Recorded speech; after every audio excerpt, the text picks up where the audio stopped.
In this episode of Midlife by Design, we'll be talking with Janeen Ellsworth, who is spreading compassion and tolerance as a human design consultant, working with parents, families, and individuals so that they learn to better understand themselves and their loved ones and communicate with one another more effectively. She is also the author of The Daily Vibe on Substack, which is a newsletter offering each day's energetic forecast based on the cosmic frequencies that are influencing humanity day by day. It's got tips on how to make the most of those energies while staying true to your unique design. Janeen and I talked about life as a manifestor, including parenting and working as this energy type. Janeen is seriously such a great example of this beautiful manifestor energy, and I cannot wait for you to meet her. If you're a manifestor or if you have manifestors in your life, you're going to love this episode.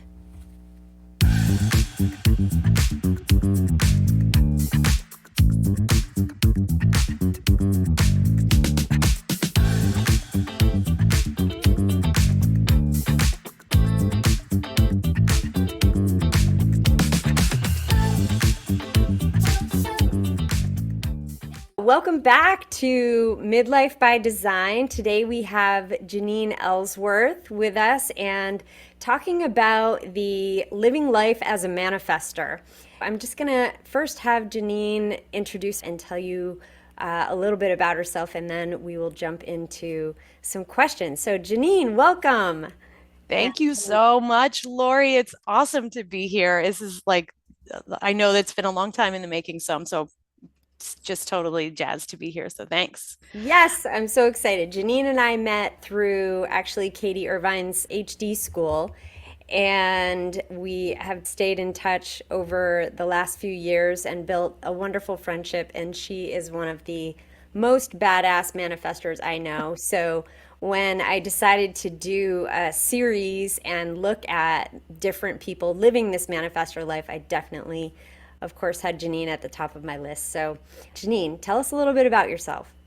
Thank you for those incredibly kind words. It's very nice to hear. I appreciate that so deeply. I receive that.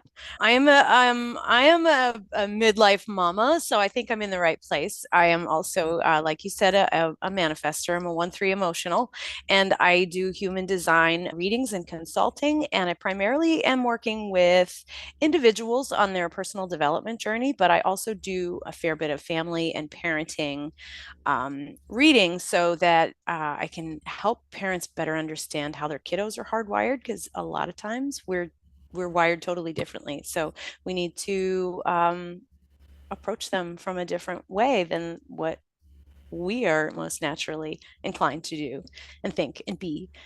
I write a daily Substack called The Daily Vibe, and it's based on if you're a human design geek like us, it is about the sun transits primarily. So it's all about the energies that we are collectively as humanity being influenced by day, and with some tips on how to navigate those and stay true to yourself and your own design throughout those sweeping, big, sometimes juicy, sometimes destabilizing times. Yeah.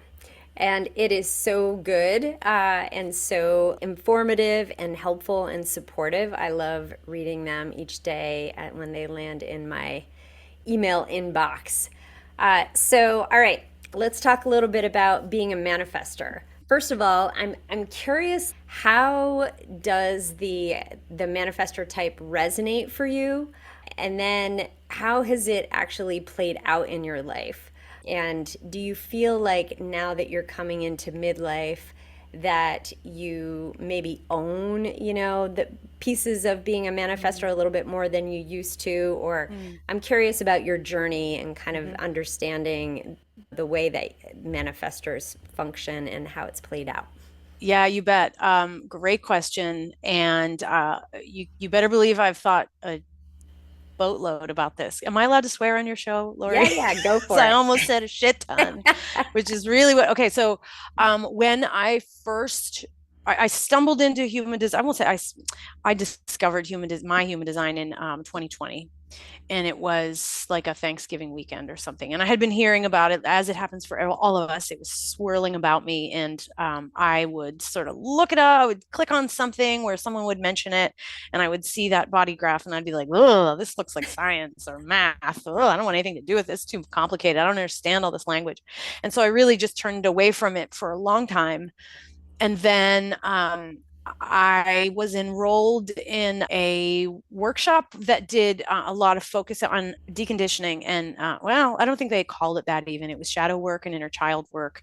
And because I was at a place 2019, 2020, I mean, this was even before COVID happened, but I was at a place leading up to that time frame where I was just in the darkest of my darkest days. I think I was like, I had like leftover snippets of postpartum depression that were unprocessed. I had a huge identity crisis as a young mother. So my kids at the time would have been like 5, 6, Mm-hmm. I think, if I can do math, maybe a little bit older, but uh, uh, a crisis of career.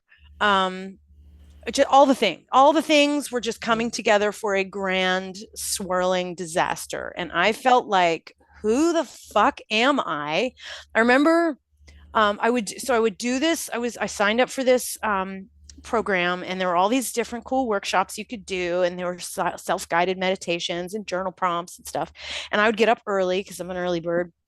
I would be awake every morning at like 5 or 6, and my dear husband would come downstairs because he's get up at like 7. And there I was with like cry face.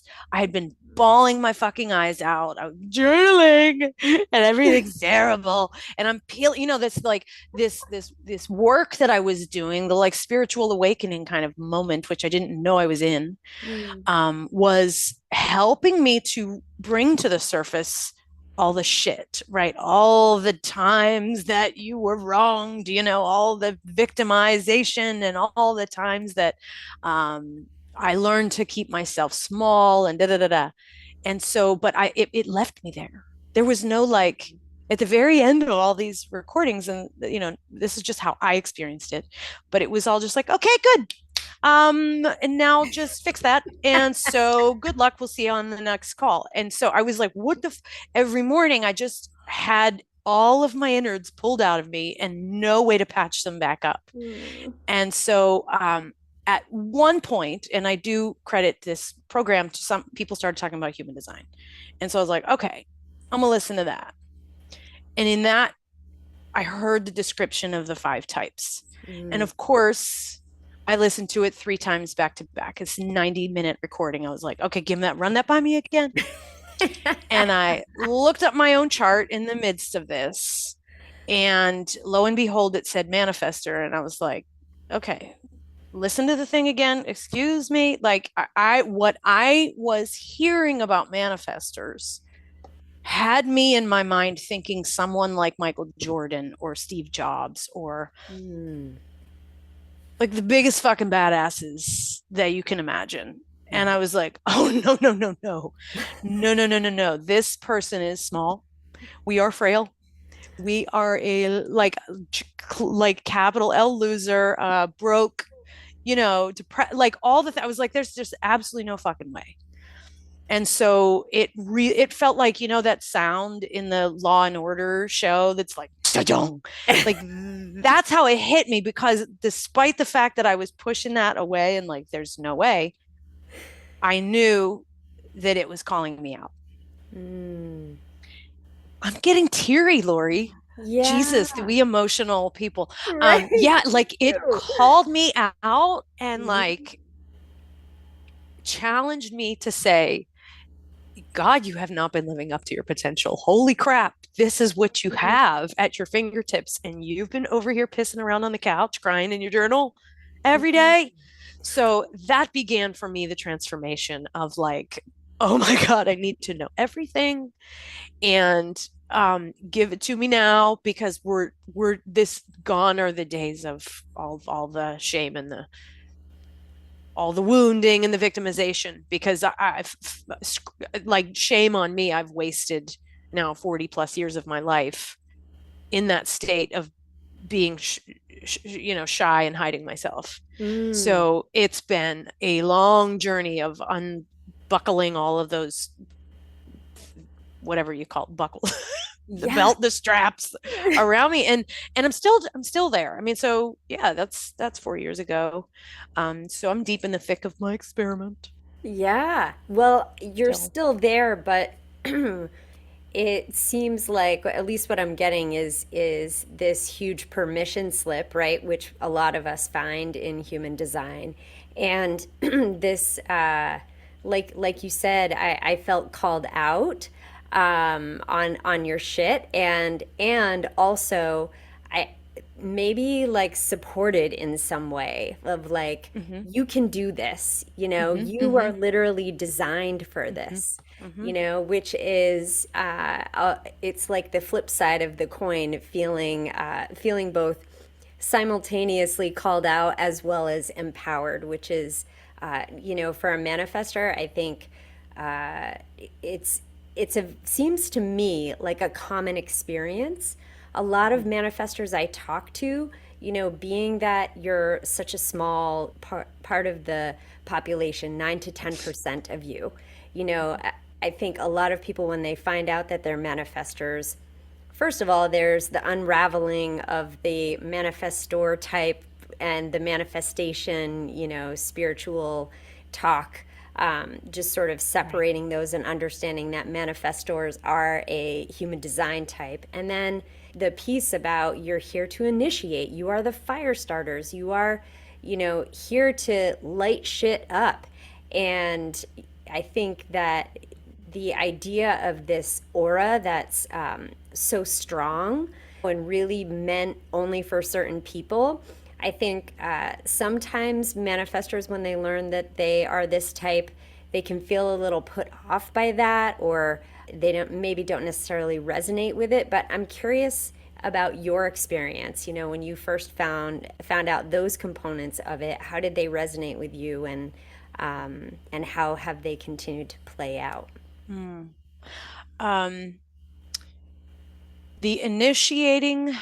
So I think what was the most accessible and relatable to me immediately was this idea that, um, and I don't think this is a stereotype. I think this is pretty sweeping across the board, that manifestors tend to have all these creative, weird ass things that we've created in so many file drawers and in so many notebooks and so many sketch pads and Mm. basements filled with dusty little trinkets that we've, whittled, whatever, and that we never showed anybody. And so there are all these hidden creations that didn't go anywhere because we were ashamed of them. We were like, who am I to initiate this, right? Or I didn't, of course, use that language, but nobody wants to see this. Who gives a shit? Mhm. So there is that piece about being the person who gets this frenetic energy that you could spend 14 hours creating one thing and um, not want to be interrupted. Mhm. The anger, the volcanic eruptions I was called a fiery redhead. I don't have really red hair anymore because I'm gray, but yeah, I was a fiery redhead to people in high school. I was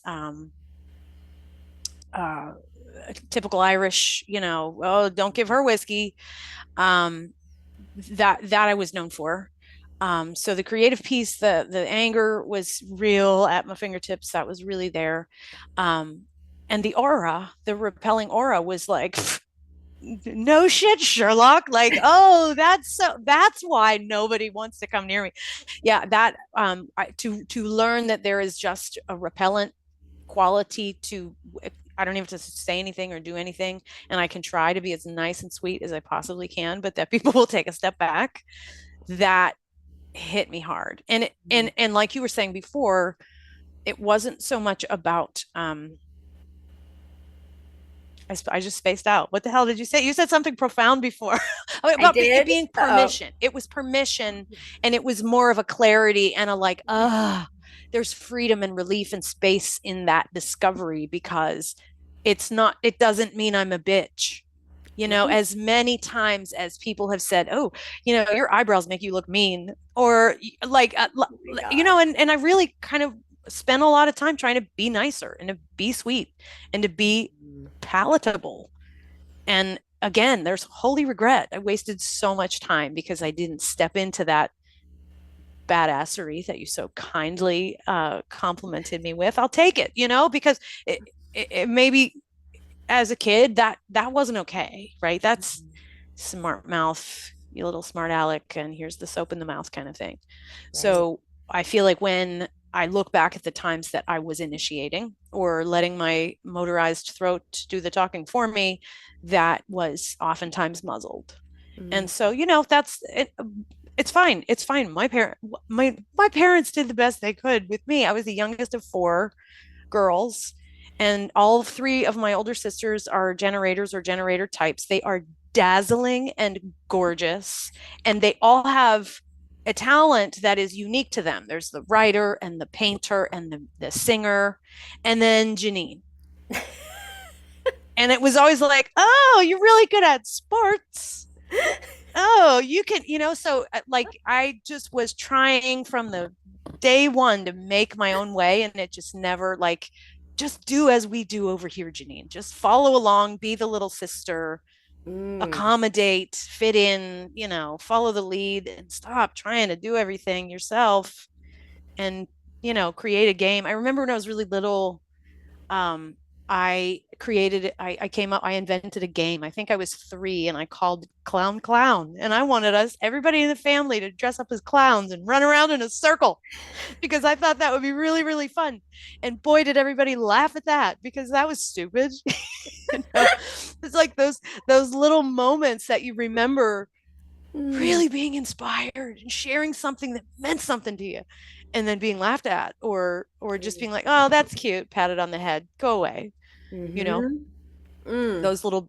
those build up over time and become bigger as you get older, or you should hide them. You don't tell anybody you have those Right. thoughts anymore, Right. and And then that you, becomes depression.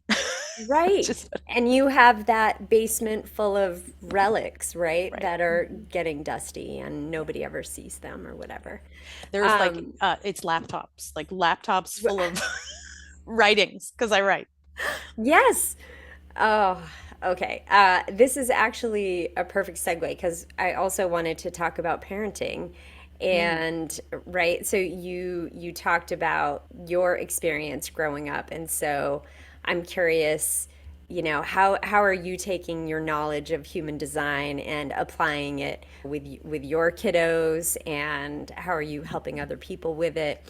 I'm curious also what Yeah. parenting is like as a manifester. Sure.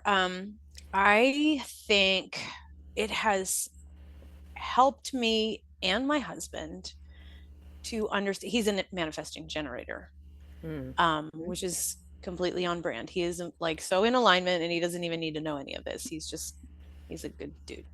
Um, it has helped both of us to understand when I need to back out and when I need to just shut down or skip stuff. Mm. Um, he's very forgiving about need for rest or my need to be creative. He knows, he says he can just see it in my eyes, and he's really good at reading the room. And he can sense when I'm like, I'm not accessible right now. Like, do not interrupt me. He knows that. Mhm. Um, as a mother, though, I think as you sign up to be a parent and you sign up for it all, you, um, I'm just, maybe I'm someone, and I don't know that I'm going to speak about this from necessarily a place of like full alignment, because parenting is hard, Mhm. and I do the best I can with my generator and my projector. I don't think being a manifester is a pass to, um, I don't want to say, I want to be delicate about this, but I see some conversations in like manifestory groups, online, where you find out you're a manifester and you happen to have kids, and you're like, well, fuck it, I'm out, I'm sleeping, I'm gonna go do my own thing, and you got to listen to me, and I'm the one making all the choices in the household from now on. I don't subscribe to that. I don't think it's resourceful. I don't think it's supportive, because you signed up to be a family, and you signed up to raise these kids to be empowered and to be confident in them in their own selves.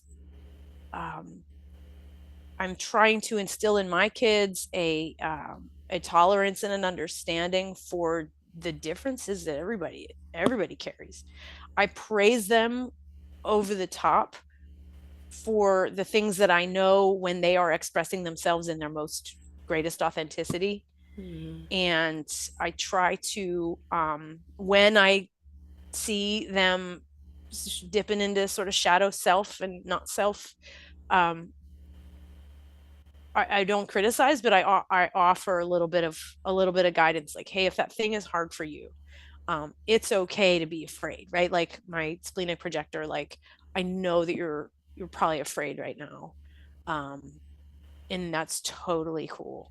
And you can change your mind, and it's all, you know what I mean? So Yeah. I think it's really been just totally supportive and expansive for our whole family unit, because we all understand each other. Like, we're at a point where, um, so you have gate 41 somewhere prominent, don't you? Yeah. Okay. So it's my daughter's conscious son. Mm. And she is Walt Disney. She is just like, fun, happy fun things everywhere. This is going to be awesome. And she makes a party out of a cardboard box. She's done it since she was, infant, and she's doing it now every single Mm. day. Give her a roll of tape and she has a blast with it. Like, she'll create a party. And we can all be like, oh, look at you, little gate of contraction, Mhm. like and my husband, he'll wake up in the morning, like on a Saturday, and you can just like see he's his sacral is just like rocking out, and he's like, dude, I'm gonna line five this shit out of this day, because he's gonna go and like make all these he's the fixer. He's gonna like fix all the things that are wrong. He's I just going to love it. show up in life and do all the fixing. So we kind of make it fun and lighthearted.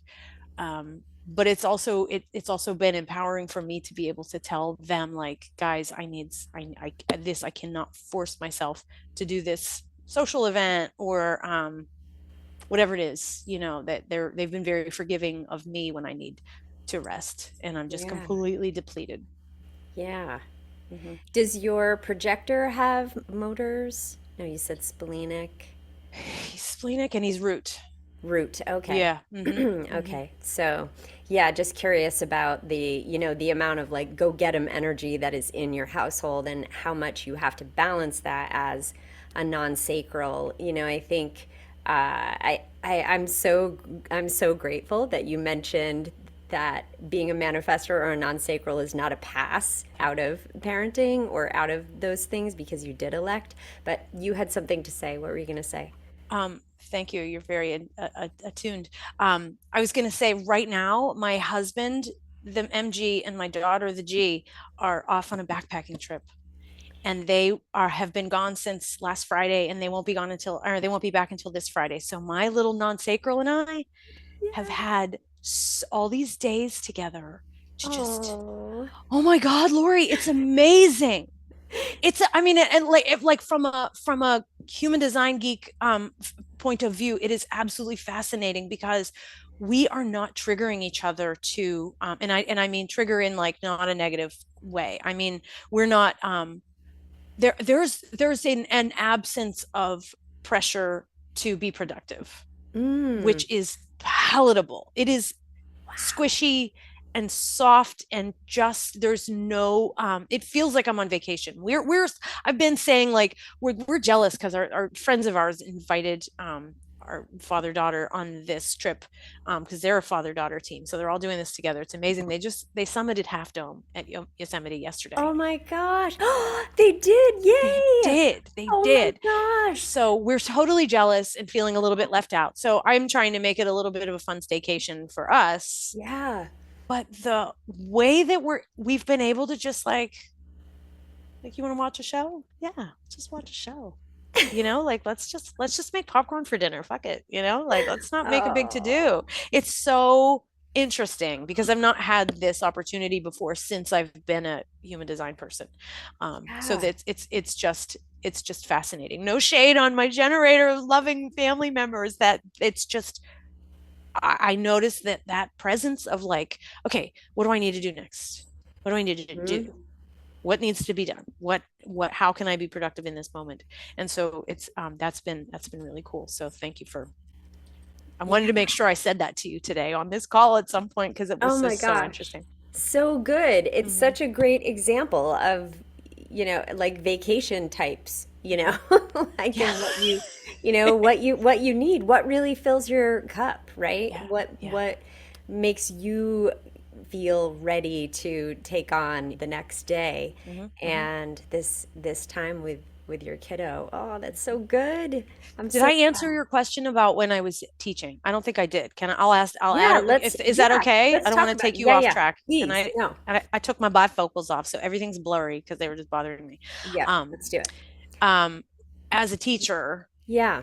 I was able to get a feel for what kids needed, just like to understand that splenic walking into the room kind of being with fear leading. Um, I could understand the movers, right? The kids who just like, I need to keep you jumping or whatever it is, right? Yeah. And they're all like that when they're 4 because they're preschoolers.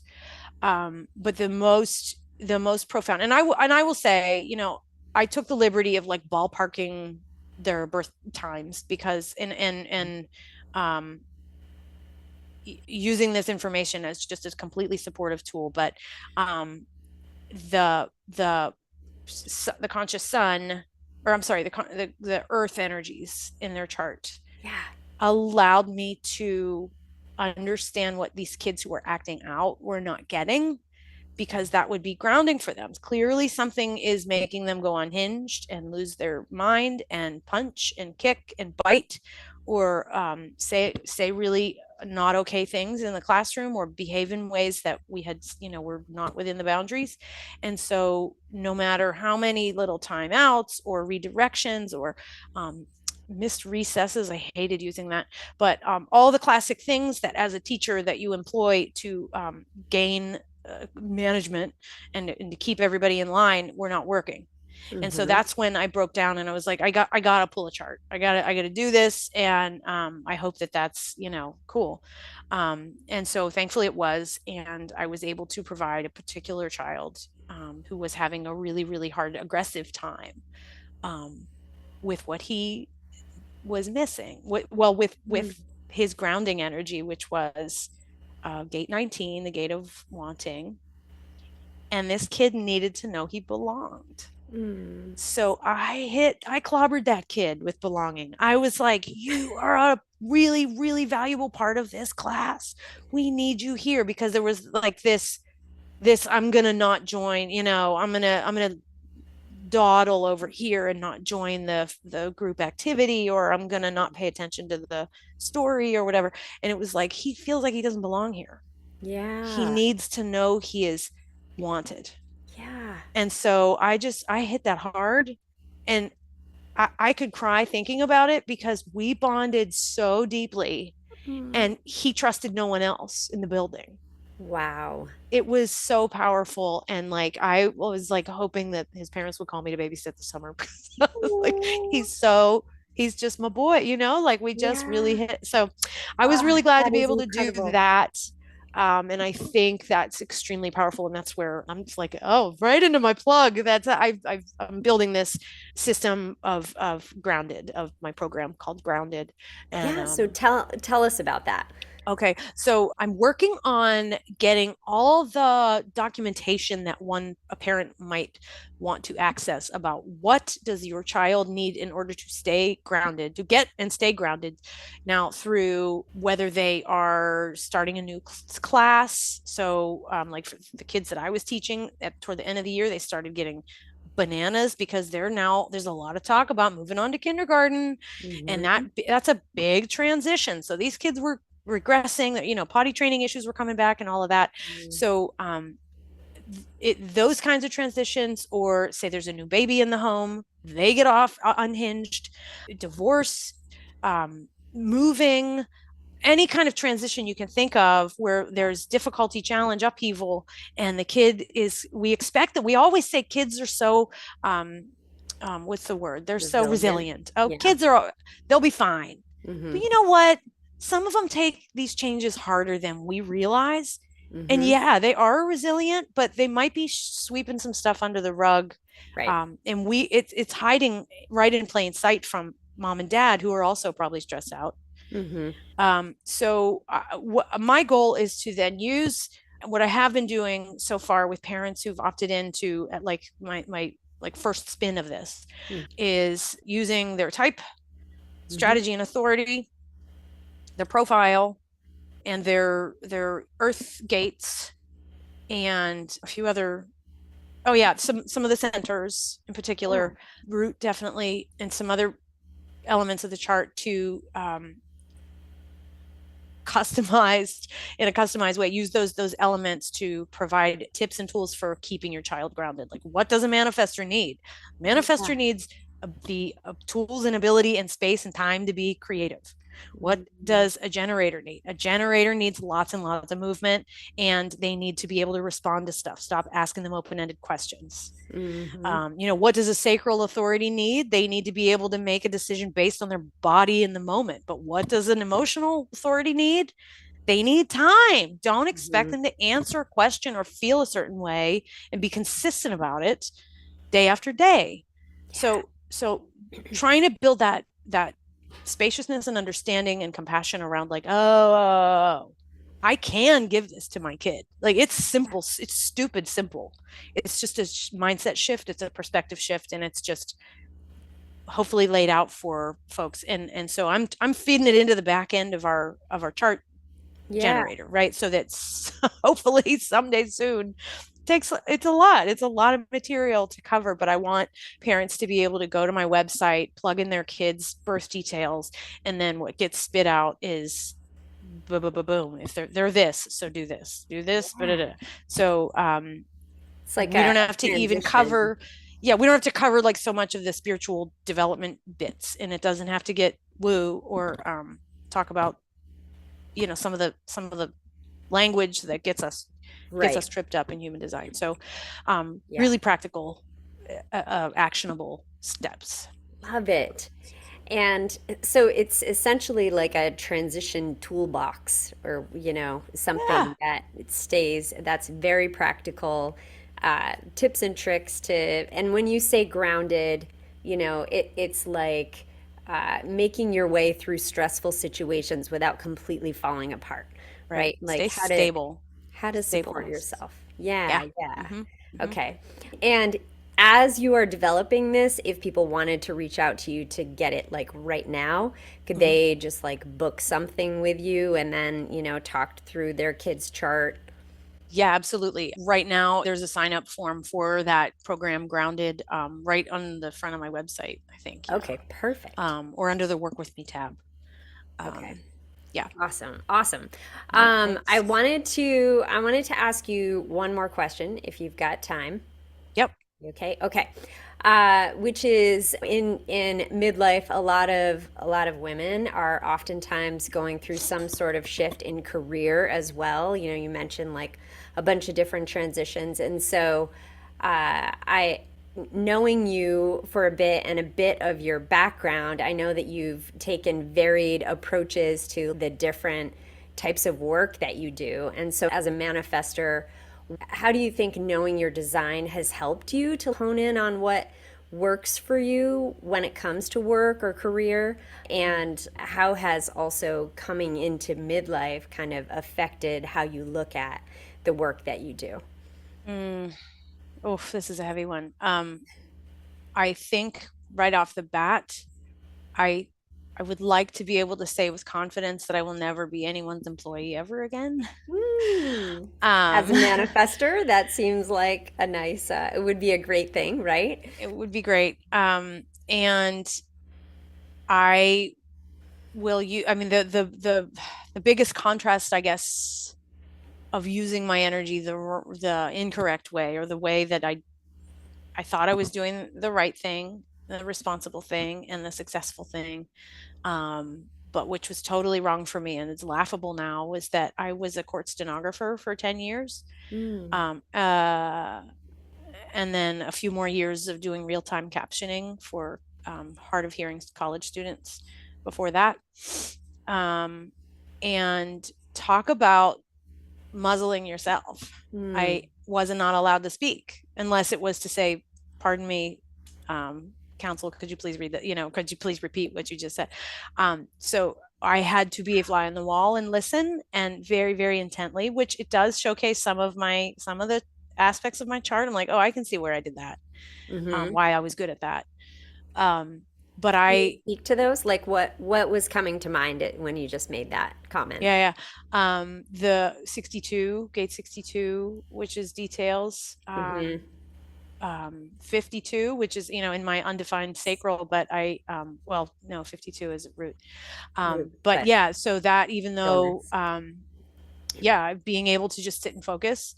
Yeah. Um, and even the Mm. 12 is in my Jupiter, I think. Mm. No, it's my Mercury. Um, Mm. so there's just so much listening there. There's just a lot of listening there. But I Yeah. also internalized all of the horrors that I heard, all the rapes and murders Mm. and drug rings and Wow. break-ins and things that I heard every day. And I was not allowed to have an opinion, which was so hard for me. As a Because manifester. yeah, you have to be, I had to sign a contract that said I would not, I had to be Wow. neutral. I had to be 100% neutral, everything. And so I felt like jurors would remark to me after cases, or after like the verdict had been announced and they were free to talk, and we could all talk. Oh, okay, now we're through that. We could talk to each other in the courtroom, and they would tell me, the jurors would be like, "Oh my God, we loved watching your expressions on your face all week." And I'm like, sorry, I should really wear a bag over my head because I'm not allowed to show you what I think. But my face was just like, listen to this fucking windbag, like he's lying through his teeth or whatever. So I learned that, and by the end of that, I was so stressed out.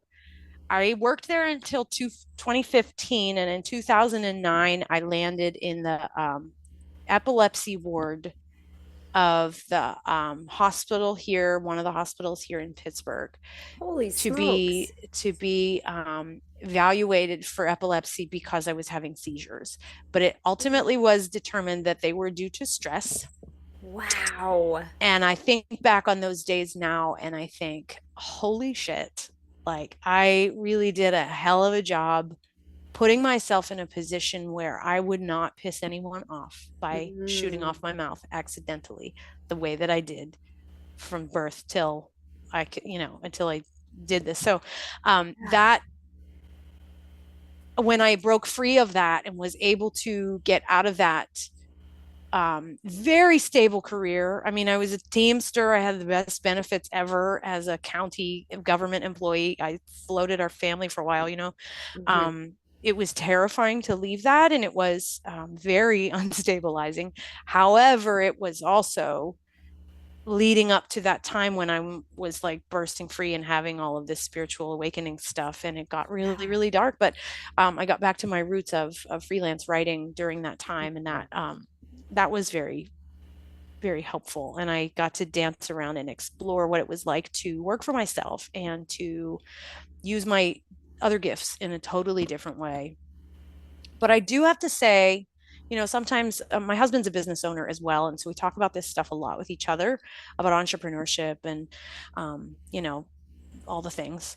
Mhm. And he does challenge me sometimes. He's like, Janine, I think sometimes you hide behind your words. You just keep writing and writing Mm. rather than saying, just coming right out with it. And so Mhm. I grapple with that. I'm like, touche, sir. I Uh-huh. Uh-huh. recognize that. And so that's something I'm still working on. Um, but yeah, I think one of those jobs that I had as a freelancer, I was referred to as a unicorn. And that felt nice and all that. Oh, Janine, you just work your magic. You just keep doing whatever you're doing, running our blog, and doing all our social media and writing all our content, because like we don't want to mess up the Janine magic, they said. Hmm. So I wasn't permitted to do anything different. And I was having ideas all the time about like, hey, maybe we could do, a series on XYZ, or maybe we need to create some customer blah, blah, blah, whatever outward facing material for this program that you're whatever.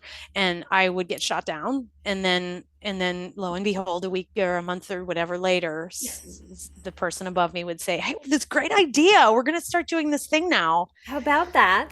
And no credit. So that happened all the time. And when that was right leading up to the time that I was stepping into human design and recognizing all this, I was like, oh, I see where I can be taken advantage of for doing I'm not a one-trick pony. This is getting old. I need to move on. I need to change it up. I'm having more creativity surging through me, and I'm not allowed to exercise it. Yeah. So you need variety, and you need to be able to have the space to get really, really I guess I don't know if this is just me, or if this is manifestory, or if there's I'll think about the particular part of my design that might indicate this. My line one, obviously, but like to really just be in that deep focus and creativity, production of the urge, the delivery of the inspiration, alchemizing that into a thing for others to see. You need to be able to have focused time to do that. Yeah. So I'm curious, how do your urges come through? Like, how do you differentiate those from like somebody else's idea, or an idea that doesn't feel like it's got that same urge energy behind it? I'll be honest, it's still confusing. Yeah. It's still I'm still never sure. Yeah. So I will say I haven't had like a huge urge in a while, like a big maniacal one, but I have in the past, and they feel maniacal. It's so like you don't need to eat, you forget to drink, you forget to do anything else but that. So that's a real urge. Gotcha. But there are baby ones too. Yeah. And they're so like the Zoom call that I just hopped off of before you and I met was a free training that I did. I was like, this is the time, we need this thing. My readers over at the Daily Vibe, like we're long overdue for like a Q&A and a more of a deeper dive into the energy that we're all navigating together this week. And it's making it so loud and clear for me that we gotta talk about strategy and authority more than I usually do, because in the Daily Vibe, we're just really talking about the gates. And so I know that the traditional guidance on human design teaching is like, you cannot look at one thing by itself, at one element of the chart but all on its own, like it's all part of the bigger picture. Yeah. And so we do sprinkle in other pieces of like how this is going to coordinate with you depending on your type and whatever else in your profile, especially. Yeah, so I really wanted to dig into authority and strategy today. And so I whipped that together really fast.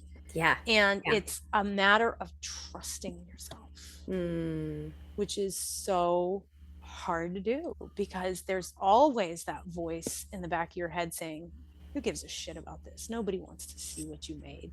This is stupid. It's always there. And so learning to just flip at the bird is right. I totally had that image. I knew where you were going with that. I could see it. Yeah. Okay. All right.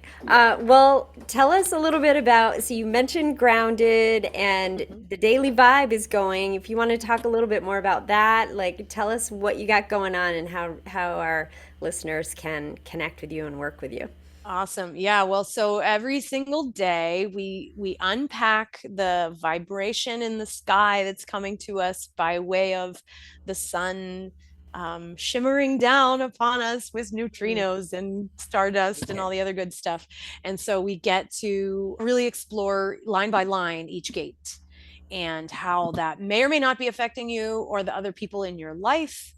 And I'm super, super proud of myself. It's a total, like, I guess it's a really self-indulgent exercise from my line one, because I just go into it and I give myself the freedom to hit publish before I talk myself out of it. So it's like I'm Mm. put this is kind of a this is a self-development exercise for me, as well as really starting to understand day by day how the program is unfolding, right? How this everything bleeds, one thing bleeds into the next, bleeds into the next, and we always have these opportunities to grow and grow and grow and expand. And the whole point that we're here is to raise consciousness, is what I firmly believe. And so every single moment of every day, we have the opportunity to raise our own consciousness by simply becoming aware that we're all being influenced by this stuff. And it's depending on who we are and how we're hardwired and whether we're super conditioned, we will be able to grapple with it in a different way, and in either a more empowered way where you stay conscious to the powers that make you you, or you will fall prey to Right. energies that you have no business messing with, because they're just like, it's not, you didn't sign up for this class. Like, I don't have gate 53 where the sun is shining right now, and so I really have no business. I didn't, my little soul didn't sign up to learn the lesson in this lifetime about all the stuff with the cycles and the new developments and the maturation and um, beginning some stuff. So I am trying to stay, over here in an objective and watch what I'm seeing Mm. unfold in our world.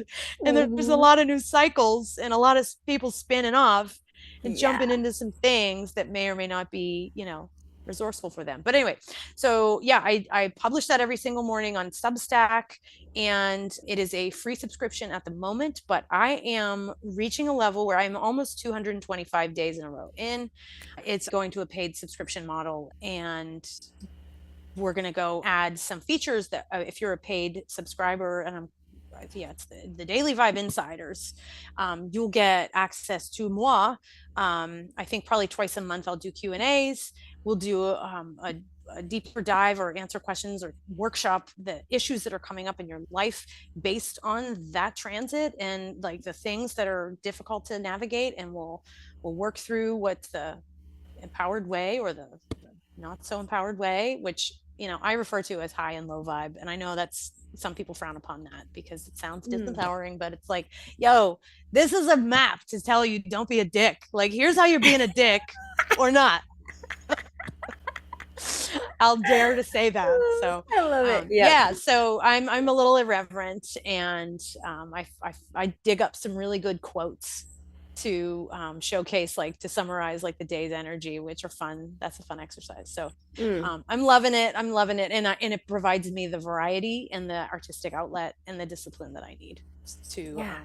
really, yeah. So it's awesome. So And the writing is so good, Janine, and it really is super supportive for the day, and the fact that you're breaking down every gate through each line day. For those of you who are watching and listening, if you're relatively new to human design, then the sun transits a gate roughly every 6 days, and so it stays there for 6 days. And each day that passes, it has like a slightly different version of that gate's energy.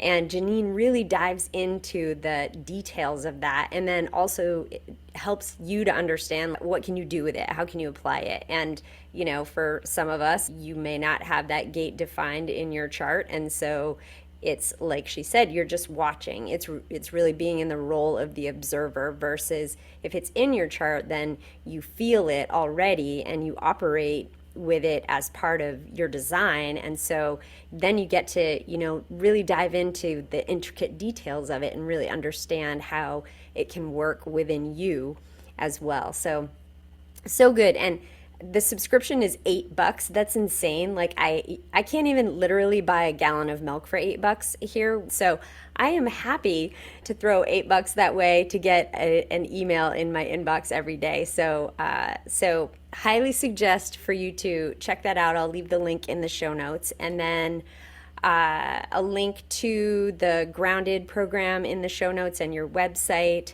And any socials that you may be on, we'll put those in the show notes where you'd like people to find you. Awesome. As you might imagine, I'm not super consistent there, but I chime in. I try to keep that algorithm at least knowing who I am, that I'm not a dead body.